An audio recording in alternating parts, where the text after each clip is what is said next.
Hello, Starshine. My name is Liz, and this is my channel, Simsational Stories. If you have not seen my videos before, and you enjoy this one, please like and subscribe, and maybe check out my other social media as well. I'm on both Facebook and Twitter. All relevant links are in the description below, and of course, if you're a Sims player and you'd like to download any of my characters, just search the hashtag Simsational Stories on the Sims 4 gallery.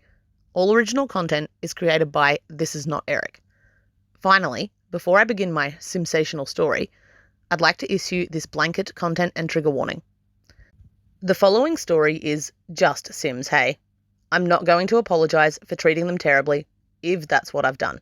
But I do want to assure you now that although I mean absolutely no harm, I completely understand if you feel unable to consume my content. Many loves, and we will catch each other on the internet elsewhere. Okay, so now we've gotten that over with.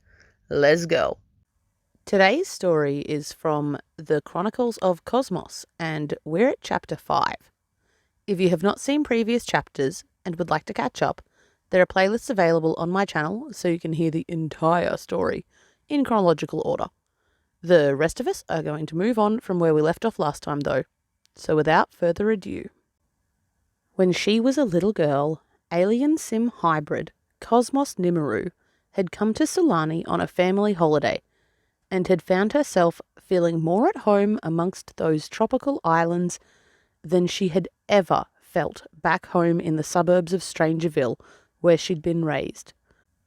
Cosmos had even met a dolphin, whom she'd named Starshine, and when her family holiday ended, she promised to herself to come back to Sulani someday. As she'd grown older, Cosmos had almost completely convinced herself that the magic she'd felt in her veins as she swam in the oceans of Sulani had been imaginary. She still wanted to go back, though, and begged her parents to let her go. They eventually agreed, but their agreement came with a much longer timeline and plan than Cosmos was all right with. Instead, she had run away from home at just 15 years old to live in a tent on the beach of a small uninhabited island. It was a wild, reckless idea, and any normal parents would have dragged her home immediately. Cosmos came from strange, unique stock though, and so somehow, instead, her parents had actually given her their blessing. That had been just over a month ago, and in that time, Cosmos had met both mermaids and what she was pretty sure was the love of her life, Owen Anahita. Owen was her age, he lived right next door, he was kind, courteous, really cute, and Cosmos had never been so happy as she was when she was spending time with him. So when one day, as sunset approached, Owen asked her if she would please be his official girlfriend and maybe even accompany him to prom, Cosmos was overjoyed and said yes immediately. Of course, this was all she'd ever wanted. However, Owen told her to wait. He had one more thing to tell her. A few weeks ago, Cosmos had been swimming in the ocean near her makeshift camp and had suddenly come across two stunningly beautiful mermaids. They had been as shocked to see her there as she had been to see them, and the two merfish fled almost without thinking. Cosmos had been left spluttering in confusion and awe as they swam away quickly. After that incident, matriarch of the merpeople, Aqua Anahita, had sent one of her twin sons, Owen, to go meet Cosmos under more innocent circumstances and find out what she was doing there on Sulani. They had to know if she was a threat. What they hadn't expected, of course, was for Owen and Cosmos to fall in love and begin dating. Owen had never had to tell anyone about being a merperson before. It had just never come up, and now that it had, it was awkward and weird. At first he didn't know how or where to begin. Opening sentences tumbled about in his brain as his mother and pod sister Gabrielle stood awkwardly and silently by, just watching. In the end, it was Cosmos herself who was far too quick-witted and excited to wait patiently while Owen figured out how to tell her what she'd already realized immediately as he led the way into the clearing. These two women were obviously the merpeople she'd seen. It was unmistakable, the resemblance between their two selves, and Cosmos happily invited the group to lunch. As Owen explained and apologized for his part in deceiving her, Aqua and Gabrielle quietly looked on, content to listen, as they took in Cosmos's camp and personality.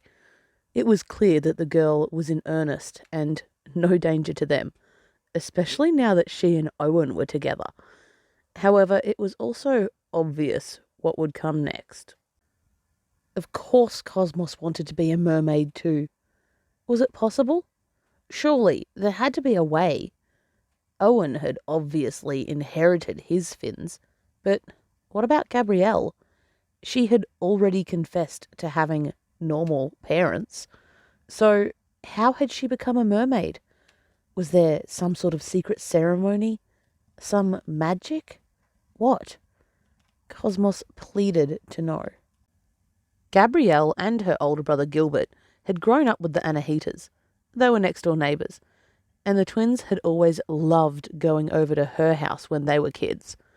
Gabby's dad was a famous musician, so they lived in this giant, awesome waterfront mansion, and it was way cooler over there than at the crowded little beach shack the twins were raised in.